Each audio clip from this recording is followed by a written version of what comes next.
கோவை மாவட்டம் ஆறுமுக கவுண்டனூர் தனியார் பள்ளியில் ஸ்லாப் இடிந்து விழுந்ததில் கட்டட பணியாளர் உயிரிழந்த சம்பவம் சோகத்தை ஏற்படுத்தியுள்ளது. பள்ளியில் கட்டுமான பணி நடைபெற்று வரக்கூடிய நிலையில் சிறுகாழி பகுதியை சேர்ந்த ஜெயக்குமார் வேலை செய்து வந்தார். கட்டட பணியின் போது எதிர்பாராத விதமாக ஸ்லாப் சரிந்து விழுந்ததில் அவர் சம்பவ இடத்திலேயே உடல் நசுங்கி உயிரிழந்தார். அவருடன் பணியாற்றிய ஆனந்த் என்ற மற்றொரு நபர் படுகாயமடைந்த நிலையில் மருத்துவமனையில் அனுமதிக்கப்பட்டார். நாமக்கல் மாவட்டம் ராசிபுரம் அருகே பத்ரகாளியம்மன் கோவிலில் பக்தர்கள் 20க்கும் மேற்பட்ட எருமை கிடாய்கள் வெட்டி நேர்த்திக்கடன் செலுத்தினர். மேட்டுக்காடு கிராமத்தில் தை மாத விழாவை ஒட்டி பெண்கள் மற்றும் ஆண்கள் ஏராளமானோர் அலகு குத்தி கரகம் எடுத்துக் கொண்டு ஆட்டம் பாட்டத்துடன் அம்மன் கோவிலுக்கு ஊர்வலமாக சென்றனர். அதற்கு பிறகு பக்தர்கள் அக்னி குண்டத்தில் இறங்கி நேர்த்திக்கடன் செலுத்தினர்.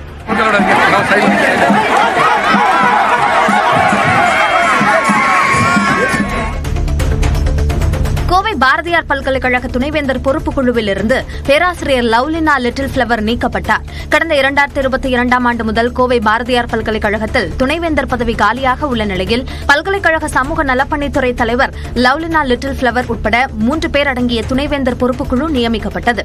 இந்த குழு விதிமுறைகளை சரியாக பின்பற்றவில்லை என்றும் கோப்புகளை சரியாக கையாளவில்லை என்றும் புகார்கள் எழுந்த நிலையில் துணைவேந்தர் பொறுப்புக்குழு உறுப்பினர் பதவியிலிருந்து லவ்லினா லிட்டில் பிளவர் நீக்கப்பட்டார்.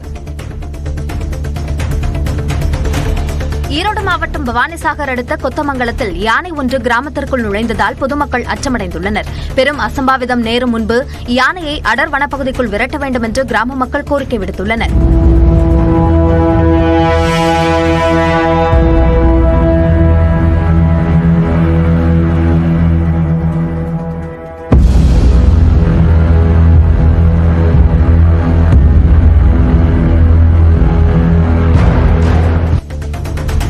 ராணிப்பேட்டை மாவட்டம் சோளிங்கர் அருகே வைலம்பாடி கிராமத்தில் புதிய சாலை அமைத்து தர அப்பகுதி மக்கள் கோரிக்கை விடுத்துள்ளனர். கடந்த 15 ஆண்டுகளாக வைலம்பாடி கிராமத்தில் சாலைகள் அமைக்கப்படாததால் அங்கிருந்து கூடலூர் கோவிந்தாங்கல் செல்வதற்கான சாலை குண்டும் குழியுமாக காணப்படுகிறது. இதனை சீர் செய்து தார் சாலை அமைத்து தர வேண்டும் என்பதே அப்பகுதி மக்களின் கோரிக்கையாகும். குஜராத் மாநிலம் சூரத்தில் கழிவுநீர் குழாயில் தவறி விழுந்த 2 வயது குழந்தையை மீட்கும் பணி முழுவீச்சில் நடைபெற்று வருகிறது. வரியாவ் பகுதியில் சாக்கடை கால்வாய் மீது அமைக்கப்பட்டிருந்த சிமெண்ட் கான்கிரீட் மூடி உடைந்து சேதமடைந்தது. அப்போது அந்த வழியாக தாயுடன் நடந்து வந்த 2 வயது குழந்தை கால் தவறி பள்ளத்தில் விழுந்தது. தகவல் அறிந்து வந்த தீயணைப்பு வீரர்கள் குழந்தையை மீட்கும் பணியில் ஈடுபட்டுள்ளனர்.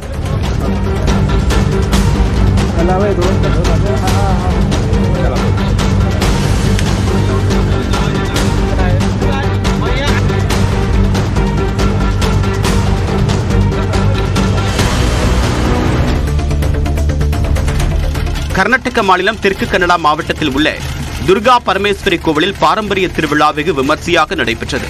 துர்கா பரமேஸ்வரி கோவிலில் இந்த ஆண்டுக்கான திருவிழா நேற்று நடைபெற்றது. துளு நாடு பகுதியைச் சேர்ந்த 9 பேர் தீப்பந்தம் ஏந்தியபடி நவகுலிக தெய்வங்களுக்கு நேர்த்திக்கடன் செலுத்தினர். இதனை ஆயிரக்கணக்கானோர் கண்டுகளித்தனர்.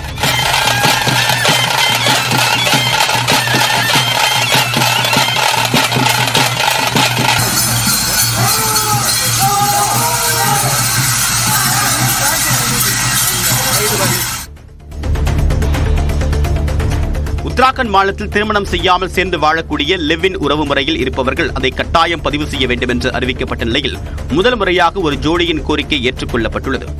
5 ஜோடிகள் இதுபோல் இணையதளத்தில் விண்ணப்பித்திருந்த நிலையில் ஒரு ஜோடிக்கு மட்டும் தற்போது கிரீன் சிக்னல் கிடைத்துள்ளது.